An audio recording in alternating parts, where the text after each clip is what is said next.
ભક્તિ અને પ્રેમ વચ્ચે ફરક કયો? એક બહુ મોટો ફરક છે કે ભક્તિમાં કે બીજા કશામાં તમે કોઈકની નજીક જતા હો છો, બરાબર? તો નજીક જવું એ તેને તમે સ્નેહ કહી શકો, રાગ કહી શકો, બીજા કોઈ પણ નામ આપી શકો. એ પ્રેમ નથી. પ્રેમનો અર્થ નિકટતા નથી થતો. પ્રેમનો અર્થ થાય છે વિલીનીકરણ. જેમ નદી સાગરમાં વિલીન થાય છે, ભળી જાય છે, એમ પ્રેમમાં તમે કોઈકમાં ઓગળી જતા હો છો, વિલીન થઈ જતા હો છો. તમને ખબર છે, પ્રેમમાં બનવું પડે છે મીણબત્તી.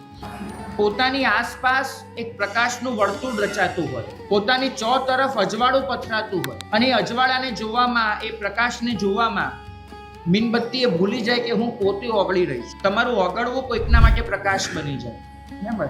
તમારું વિલીન થવું એ એક કશાકને જોવામાં, એનો ફેલાવો કરવામાં નિમિત્ત બની જાય. તો એટલે પ્રેમનો અર્થ એક જ થાય કે કોઈકની ચાહતમાં સ્વને ભૂલવાની તૈયારી. તમે પ્રભુનું આખું જીવન જુઓ, એમને સામે ચાલીને બધાને ચાહ્યા છે, બધાને જ.